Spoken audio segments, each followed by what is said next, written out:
Quero convidá-los a abrir a Bíblia. Vou fazer para vocês, diante do Senhor, uma exposição do livro de Eclesiastes, capítulo 3, versos 9 a 15.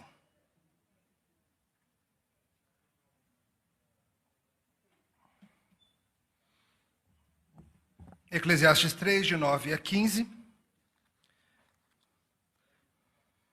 Enquanto você abre aí, se você não sabe onde é, não é difícil achar. Vai para Salmos, Provérbios, Eclesiastes, tá bem?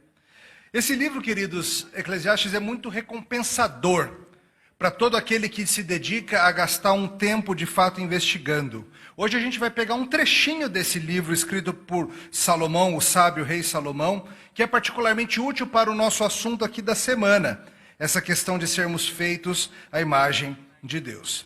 Então eu chamo sua atenção para a leitura da palavra de Deus, que você escute com atenção, fé e reverência. Assim diz o Senhor. Que proveito tem o trabalhador naquilo com que se afadiga? Viu o trabalho que Deus impôs aos filhos dos homens, para com ele os afligir. Tudo fez Deus formoso no seu devido tempo. Também pôs a eternidade no coração do homem, sem que este possa descobrir as obras que Deus fez desde o princípio até o fim. Sei que nada há melhor para o homem do que regozijar-se e levar vida regalada, e também que é dom de Deus, que possa o homem comer, beber, desfrutar o bem de todo o seu trabalho. Sei que tudo quanto Deus faz, durará eternamente. Nada se lhe pode acrescentar e nada lhe tirar. E isto faz Deus para que os homens temam diante dele.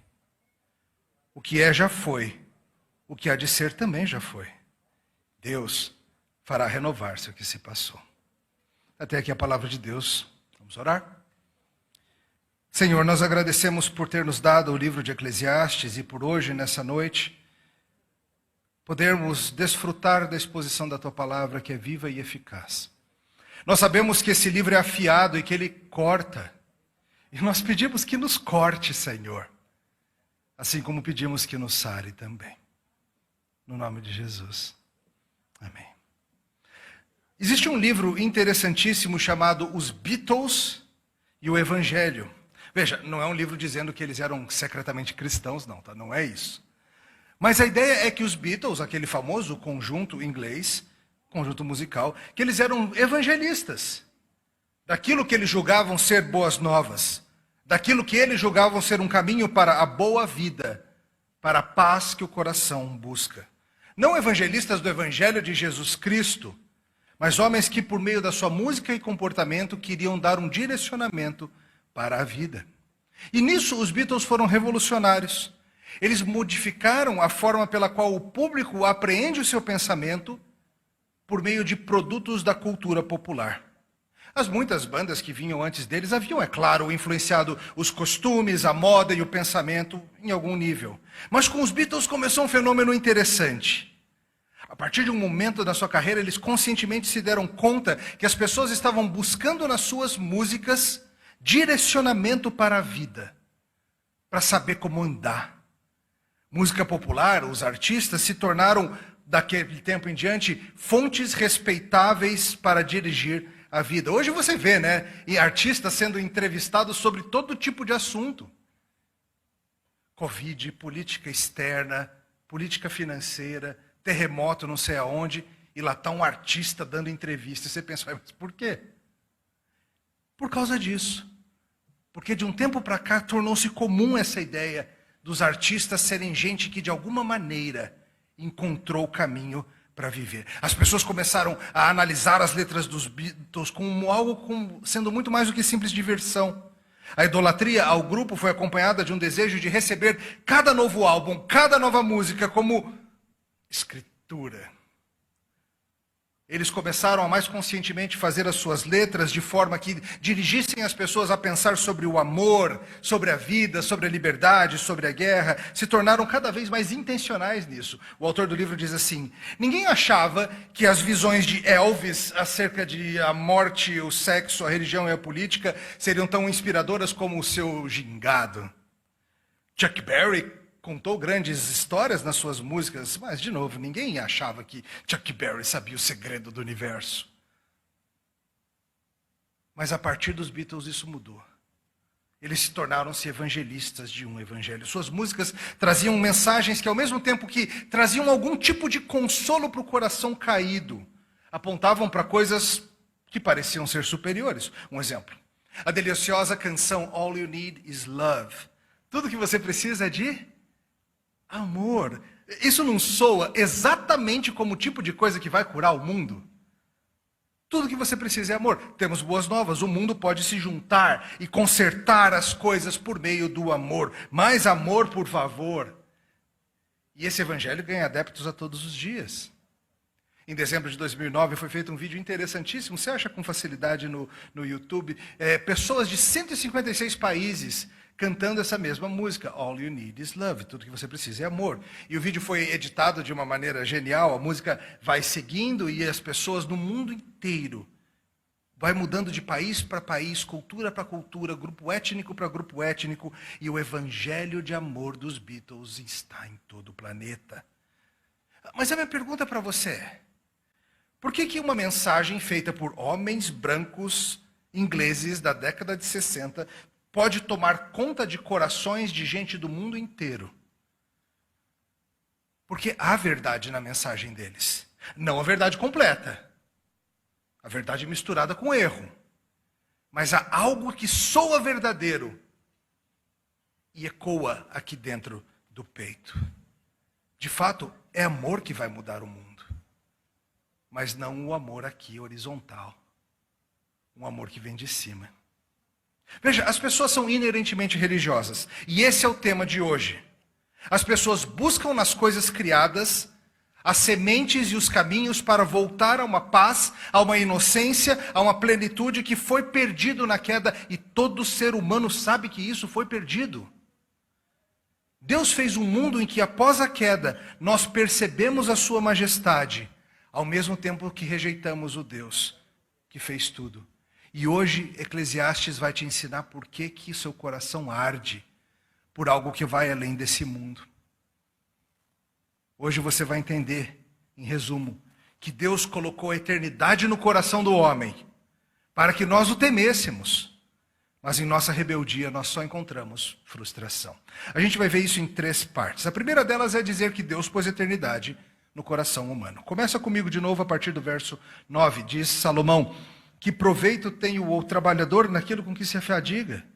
Viu o trabalho que Deus impôs aos filhos dos homens para com ele os afligir.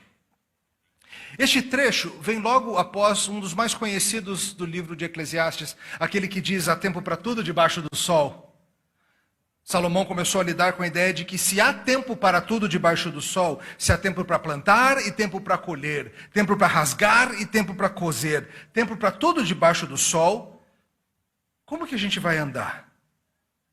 Salomão vem refletindo acerca do fato de que a Bíblia mostra um Deus plenamente no controle das coisas.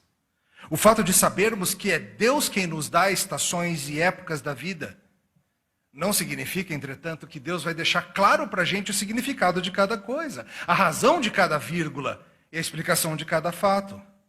Ele nos dá essa variedade de situações na vida, tanto o sofrimento da queda, quanto a sua grandeza e amor, porque Ele faz tudo perfeito em seu tempo.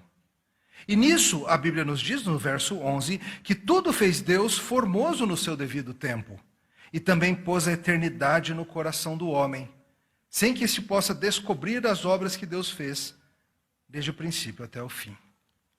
Veja, Deus nos fez a sua imagem. Esse é o tema da nossa semana, não é? Isso significa que não há nenhuma outra criatura que seja semelhante a Deus, só nós humanos. Nós experimentamos santidade e conhecimento de uma forma que ursos polares, albatrozes e suricatos não conseguem. Eles não têm a eternidade no coração como nós temos. Mas o que quer dizer esse negócio de ter eternidade no coração?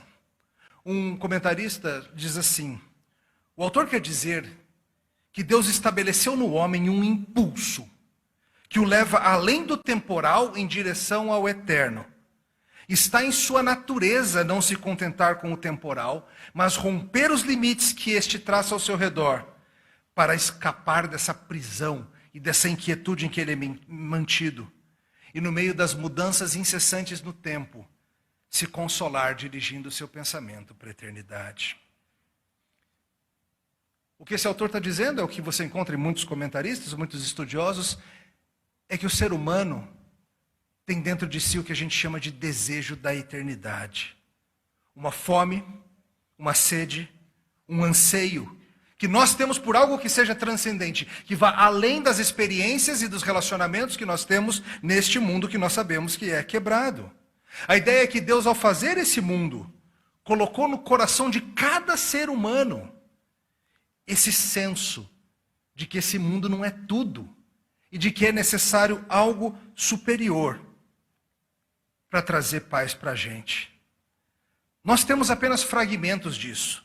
Nós vivemos lutando com o que temos e tentando imaginar qual é o princípio, imaginar qual é o fim dessas coisas. Esse conhecimento da eternidade faz com que o ser humano fique inquieto e não consiga parar de achar uma solução. Claro, o ser humano faz isso de uma maneira idólatra. Mas o ponto é, a gente sabe disso. Pergunta por aí na rua. Sai por aí por Campina Grande ou por onde você que está acompanhando na internet estiver vendo e pergunta para o pessoal aí da sua cidade, o que tem de errado com o mundo? As pessoas vão responder várias coisas, não vão? Algumas vão falar, é o político tal. Algumas vão falar, é o Flamengo. Outras vão falar, é não sei o quê. Vai ter um monte de explicações, umas que fazem mais, outras menos sentido. Mas sabe o que você não vai encontrar ninguém dizendo? Ninguém vai dizer o seguinte: não tem nada de errado com o mundo é perfeito. Não podia ser melhor. Você não vai encontrar ninguém dizendo isso. Porque o homem tem eternidade no coração. Ele sabe que esse mundo quebrado pelo pecado, cheio de fraturas de relacionamento e resultados da queda sobre todas as coisas, sobre o mundo físico, sobre nossos relacionamentos, sobre como a gente lida com Deus e a criação, a gente sabe que tem algo errado. Isso gera no coração humano uma tentativa de achar uma solução. Válvulas de escape. E entenda, as inúmeras religiões que você encontra pelo planeta Terra vêm disso. Vem do fato de que as pessoas, em qualquer tribo que você encontre perdida aí pelo mundo, sabem que tem algo errado com esse mundo.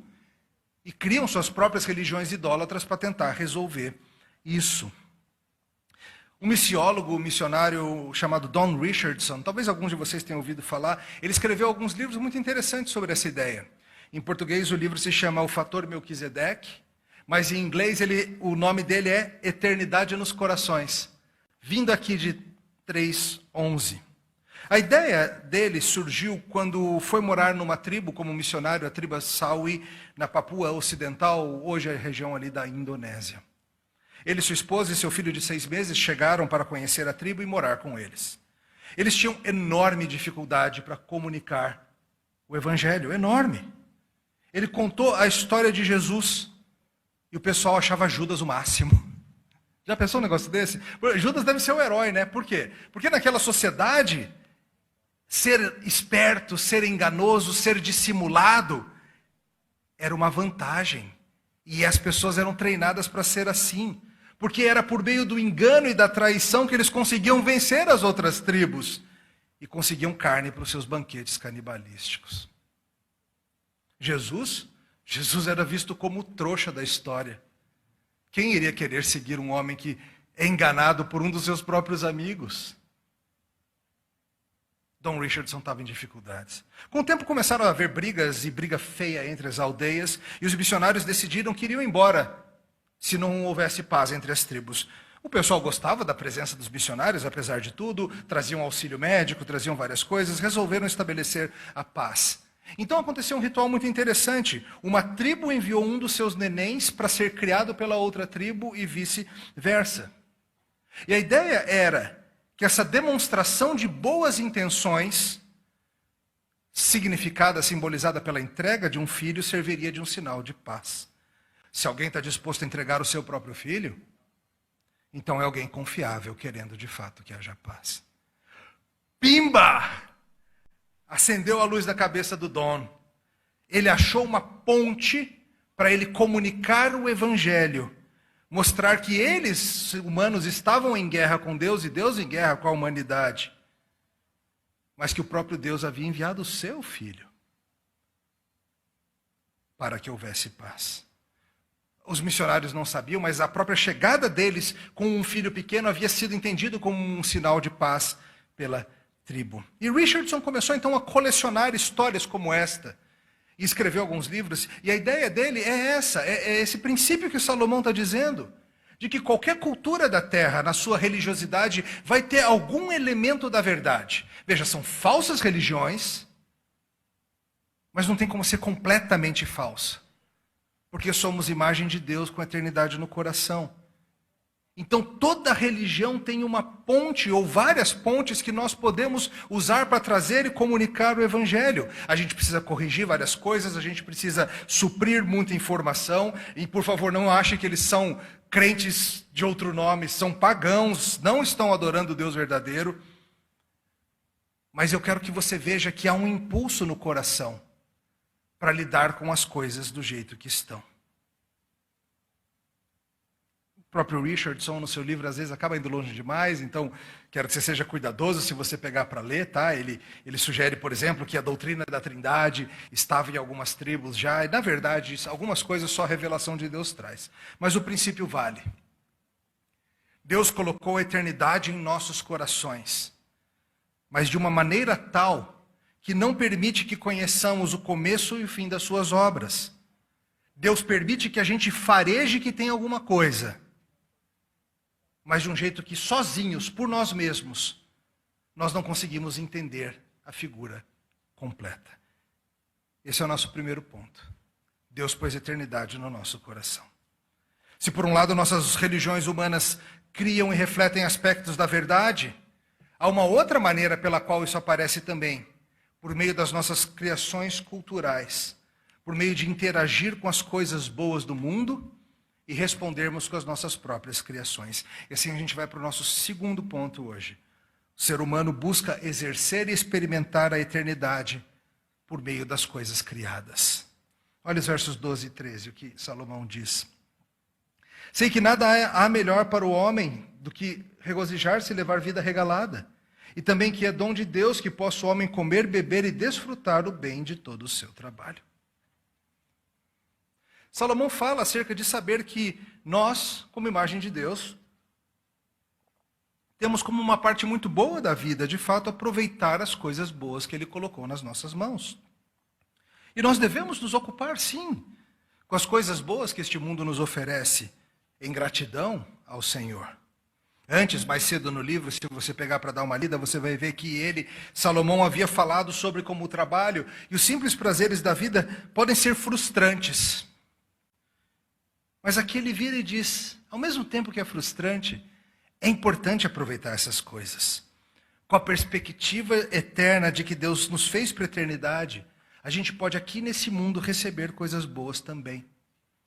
Salomão volta a essa questão do trabalho e do prazer, e ele mostra para a gente que quem entende que a eternidade funciona e existe, é capaz de entender melhor como que esse mundo anda. A eternidade existe, mas a gente tem dificuldade de entendê-la. Primeiro porque nós somos seres finitos. Não tem como você, um ser finito, entender bem essa noção. Além disso, nosso pecado, nossa queda, faz com que a gente rejeite a verdade de Deus e, ao mesmo tempo, queira isso. O que a gente faz, então, para lidar com esse anseio pelo eterno? Nós criamos falsos evangelhos. Nós criamos substitutos. Nós criamos falsificações da verdade. De novo, imagem de Deus, com um coração que pulsa pela eternidade, mas ao mesmo tempo nós rejeitamos o Deus verdadeiro. Então o que a gente faz?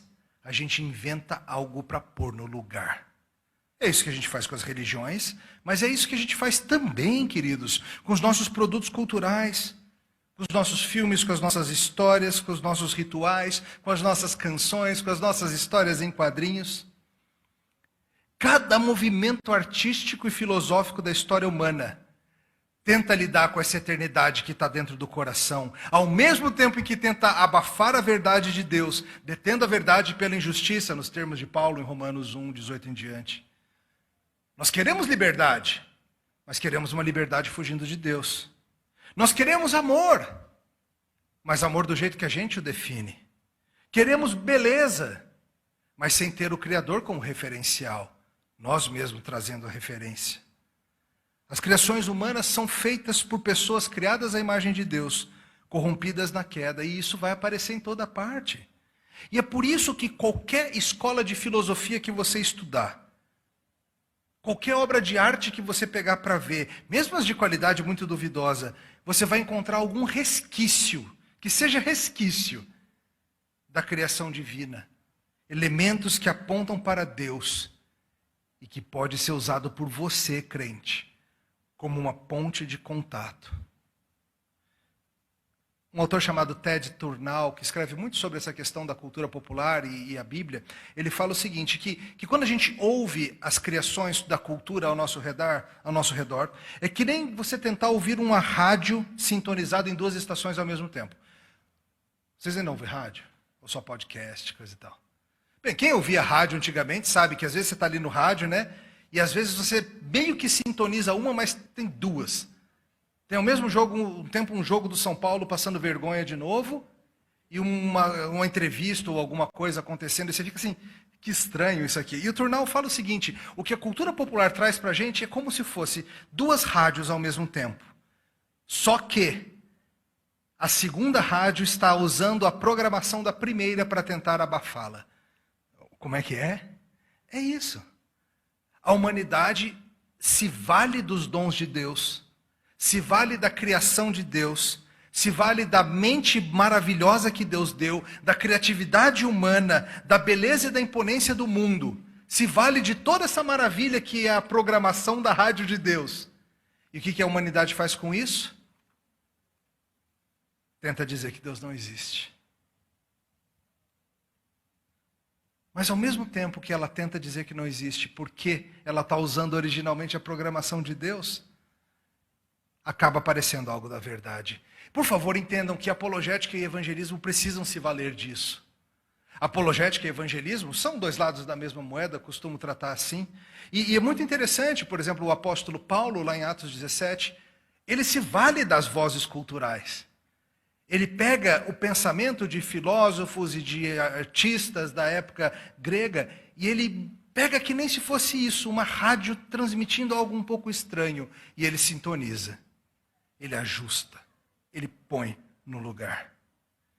Crente, conhecer algo dos produtos da cultura ao seu redor vai te ajudar a entender a dor desse mundo caído.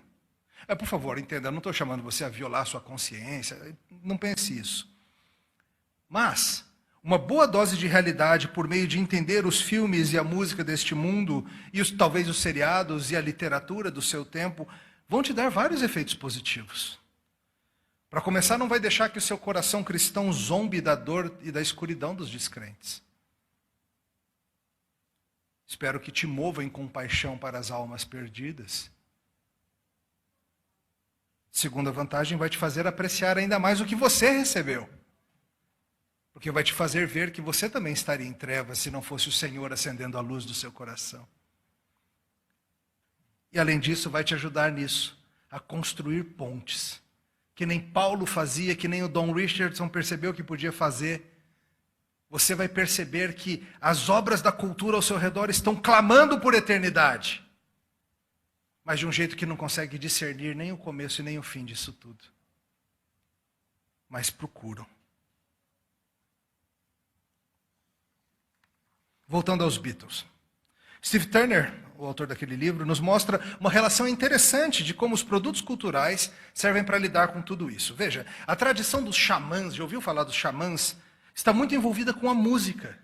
Os xamãs, os feiticeiros de várias culturas e religiões africanas, sul-americanas, siberianas, aborígenes. A ideia é a seguinte, o xamã é um feiticeiro que entra em êxtase durante um tipo de ritual, e ao retornar do seu êxtase, compartilha histórias com a tribo que servem para guiar a gente nesse mundo. Histórias que vêm desse êxtase e que provêm para a gente consolo, direcionamento, instrução. Os Beatles, como inúmeras outras formas de arte, servem a propósito semelhante. Em nosso mundo secularizado, eles são os xamãs seculares, que investigam a vida e a morte, muitas vezes também com auxílio de substâncias alucinógenas, e depois nos trazem na sua arte os achados das suas jornadas para nos treinar acerca de vida e morte, e amor e sentido e tudo mais. E as pessoas ao nosso redor seguem as instruções desses xamãs religiosamente. Como evangelistas de um mundo quebrado, cabia a eles experimentar com música, com sexo, com drogas e misticismo e trazer ao seu público os seus achados. E eles adquiriram esse status, como falei no início, como gente que estava experimentando com religiões orientais que eram um tanto exóticas no mundo ocidental, hoje já são mais comuns, com drogas e muitas outras coisas. Um deles, George Harrison, disse assim: nós podemos sair por aí e tentar coisas novas que os outros não podem ou não farão, como drogas. As pessoas que estão aí fazendo seus trabalhos ordinários não têm como fazer isso, mas a gente tem.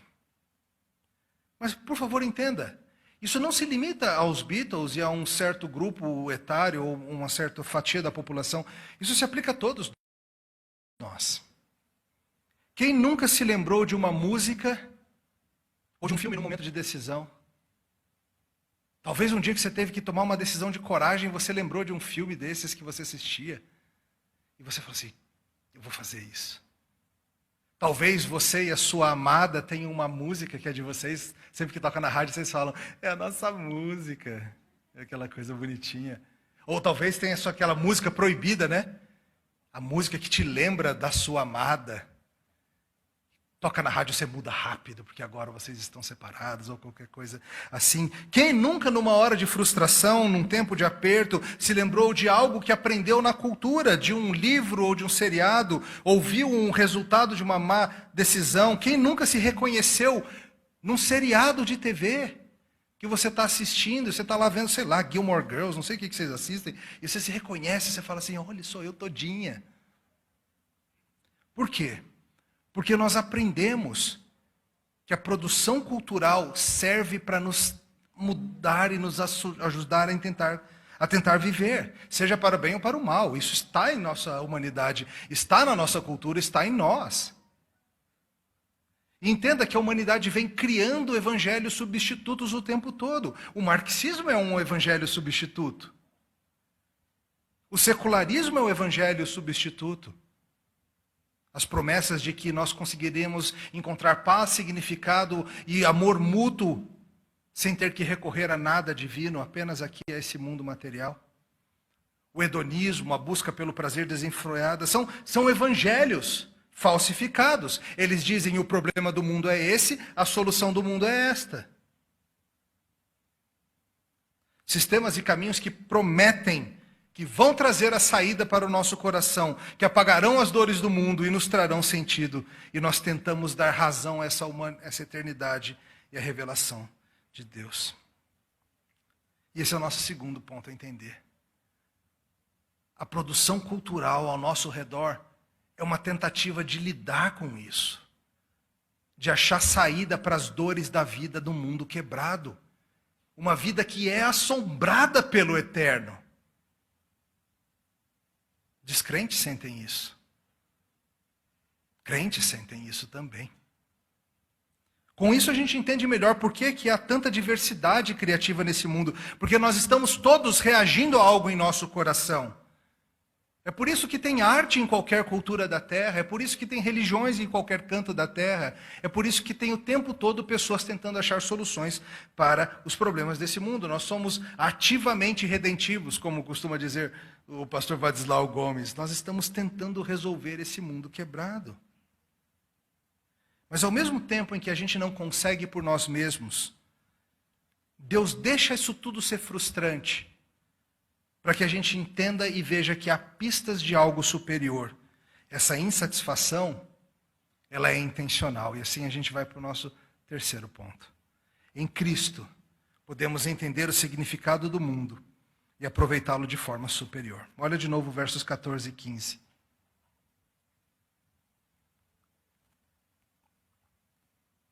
Sei que tudo quanto Deus faz durará eternamente. Nada se lhe pode acrescentar e nada lhe tirar. E isto faz Deus para que os homens temam diante dele. O que é já foi, o que há de ser também já foi. Deus fará renovar-se o que se passou. Veja, nós podemos provar do bom controle de Deus nas coisas hoje.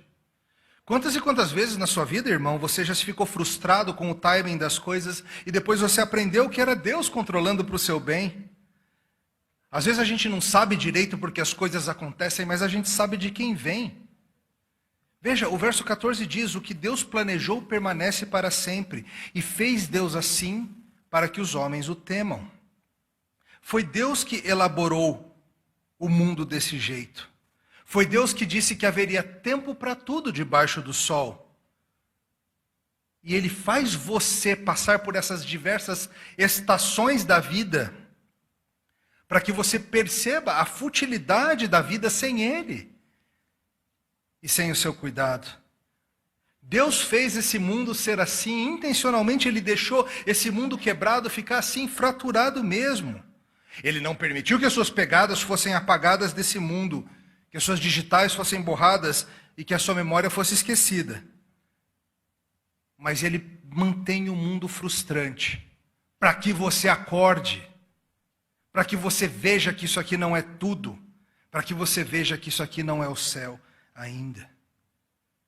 E quando você experimenta momentos de transcendência ou algo que parece, algo que faz coçar esse desejo dele eterno que tem dentro do seu peito embutido, naqueles momentos que você fica estranhamente comovido, que sua voz dá aquela falhada, que seus olhos ficam suados, são momentos que Deus projetou para que você fosse acordado e lembrasse: tem algo mais do que essa vida. E acontece às vezes quando você fica emocionado ouvindo uma música, seja um cântico de louvor a Deus, ou sejam outras coisas como um Beatles ou um Chitãozinho Chororó. Cada vez que um filme te emociona, você está lá naquela sala de cinema escura, com mais um monte de gente, vendo pessoas, atores, fazendo cenas que não são verdadeiras, mas você chora largado. Ou um livro te diverte, desafia, ou você está numa curva da estrada, seja de Santos, ou seja no caminho para Campina Grande, e uma vista surge e seu coração diz: uau! Olha para aquilo. Ou então você está brincando com sua criança e você joga sua criança para cima e pega de novo e ela diz: mais uma vez, papai, e você joga de novo e a vida faz sentido ali. Veja, crentes e descrentes experimentam esses momentos. Eles não são privilégios dos cristãos.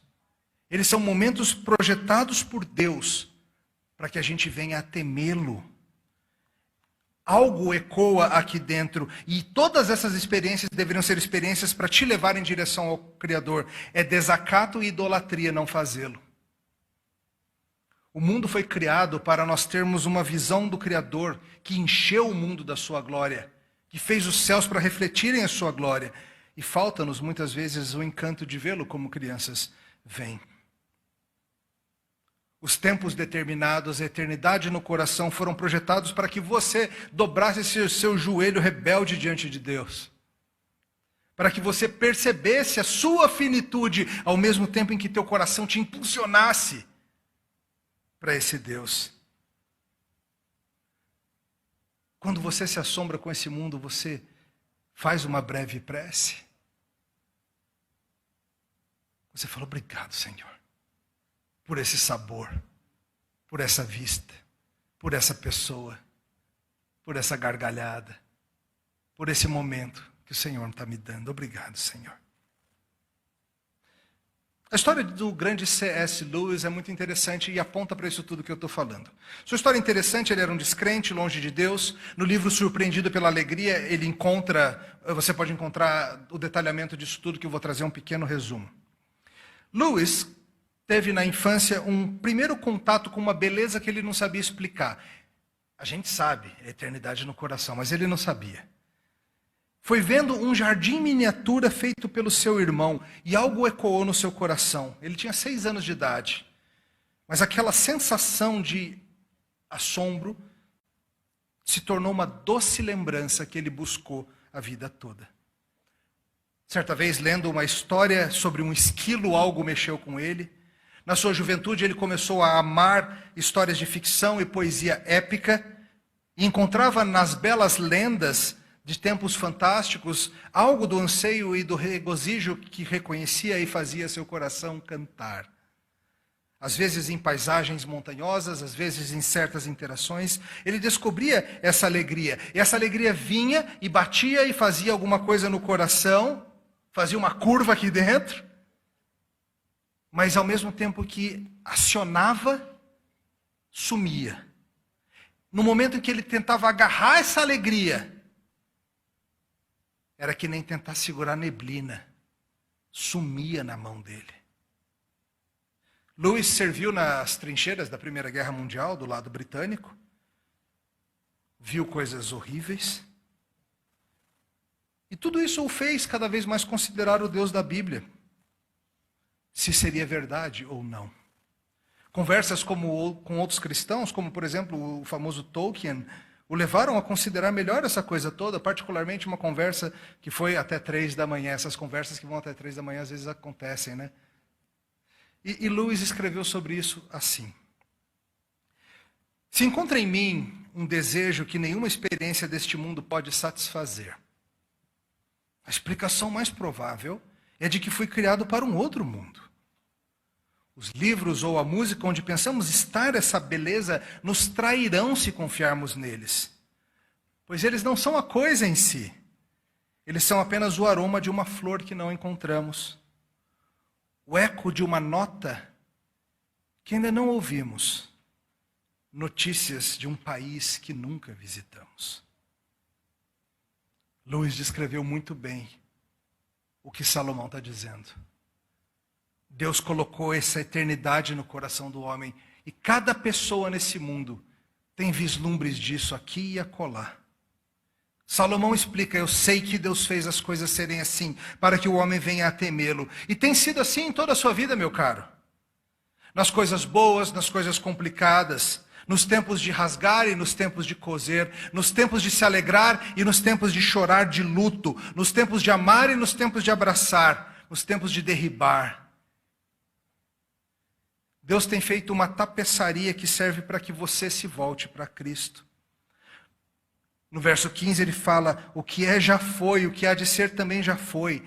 Deus fará renovar-se o que se passou. Como assim?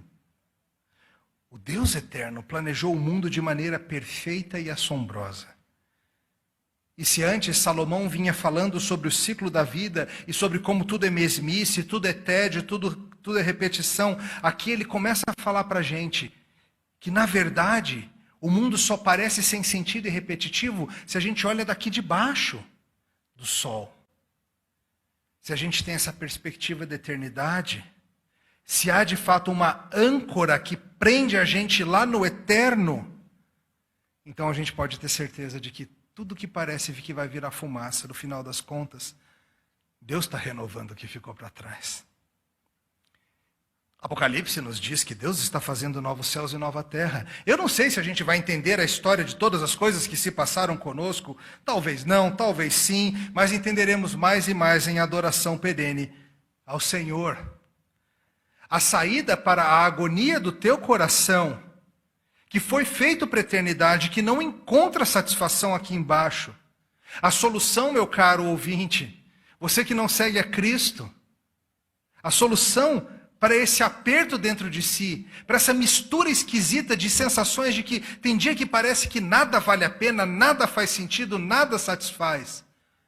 Mas ao mesmo tempo, olha que coisa mais linda. Que dia bom foi hoje. Essa mistura esquisita, ela se resolve na palavra de Deus assim. Esse mundo foi quebrado pelo pecado. E é por isso que ele é tão frustrante. Mas Deus colocou no teu coração essa lembrança da eternidade, para que aqui e acolá você seja direcionado para cima. Você pode não entender o princípio e o fim de todas as coisas, mas você pode conhecer aquele que é o princípio e o fim de todas as coisas. O alfa e o ômega. Deixa Deus ser Deus. O que Ele faz permanece para sempre. E Ele nos chama a segui-lo. E Ele, em Jesus Cristo e na sua morte na cruz, removeu a barreira entre nós. Esse mundo permanece para que você se volte para Ele. O temor do Senhor não é somente o princípio da sabedoria, mas, diz um autor, mas da alegria e do contentamento e de uma vida plena. E Salomão chega a duas conclusões ao avaliar essa vida difícil. Eu sei que não há nada melhor do que aproveitar essa vida. Ela é bela e cheia de maravilha. Mas isso deve ser feito com referência e gratidão a Deus. E eu sei que Deus fez tudo em seu tempo, e seus planos não podem ser frustrados. E isso nos faz temê-lo e nos aproximar dele.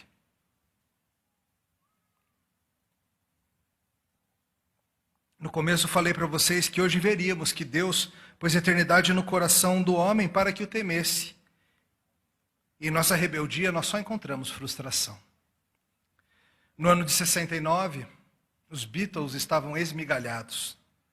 As brigas internas devastavam o grupo.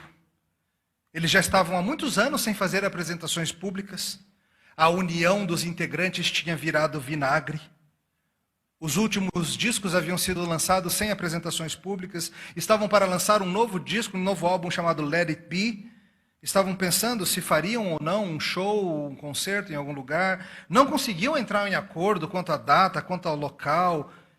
Inglaterra, fazemos na África, fazemos nos Estados Unidos. Cada um queria que seu plano prevalecesse.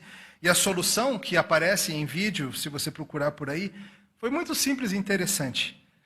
Subiram no telhado do prédio onde ficava o estúdio que eles gravavam, em Abbey Road, em Londres. Plugaram os instrumentos e fizeram um show ali em cima mesmo, no telhado. Ficou conhecido como o concerto do telhado. As pessoas começam a chegar assim, e olha, que aquele povo tocando música em cima do telhado? Parece John Lennon. É, são eles mesmos. Logo chega a polícia, afinal você não pode ficar fazendo essas coisas, pedindo para baixar o som. 30 de janeiro de 69, a última apresentação dos Senhores de Liverpool. E uma das músicas marcantes daquele show foi uma que se chama Don't Let Me Down. Não me desaponte.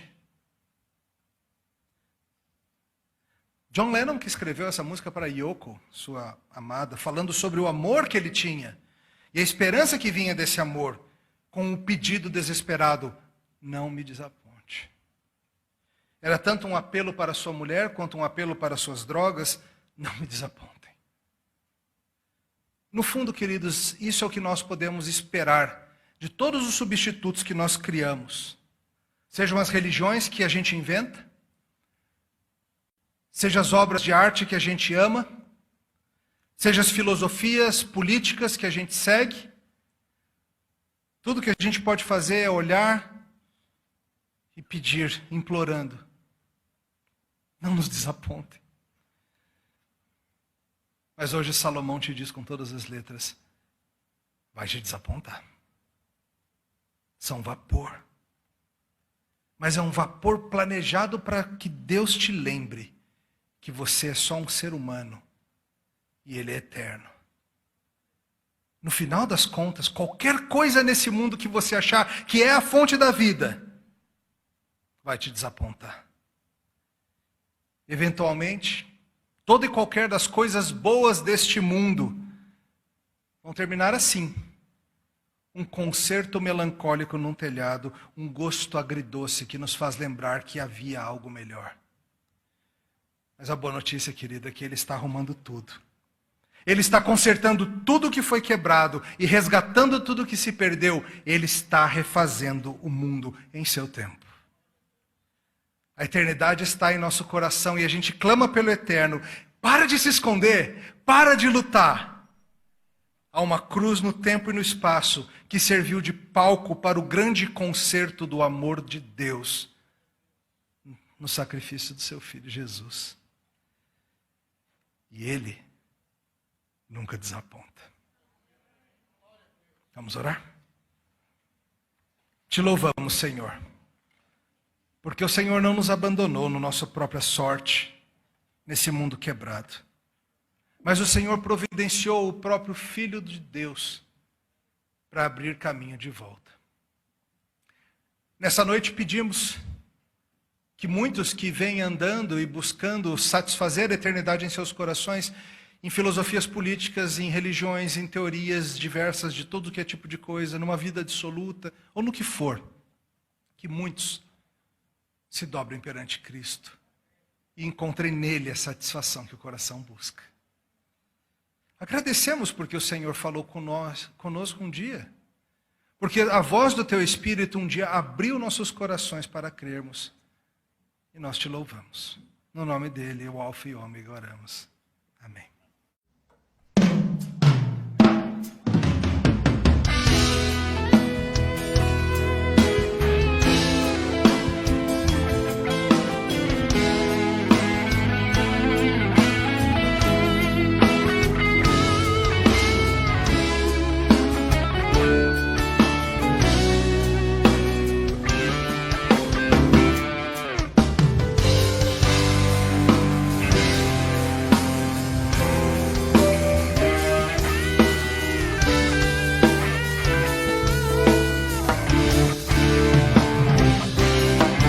Posso pensar nos meus planos, pros dias e anos que enfim tenho que nesse mundo a minha vida envolver, mas plena paz não posso alcançar.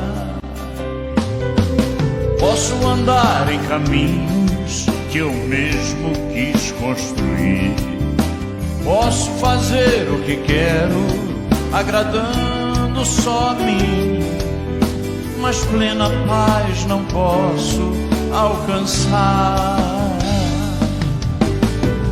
Há caminho que ao homem parece ser bom,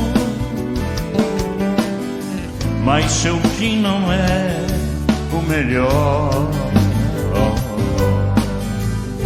A solução não está no que eu acho ou não.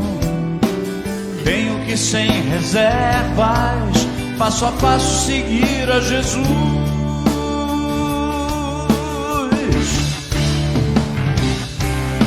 Sei que feliz é o homem que crê e teme ao Senhor, que em seus passos procura ter de Deus aprovação. Certamente faz, ele terá. Como está a minha vida e a tua vida também? Temos achado em Cristo realmente a solução para a plena paz poder alcançar. Há caminho que ao homem parece ser bom, mas seu fim não é o melhor. A solução não está no que eu acho ou não. Tenho que sem reservas, passo a passo seguir a Jesus. Quero viver, quero mostrar Cristo Jesus. Eu quero cantar, quero viver, quero mostrar Cristo Jesus.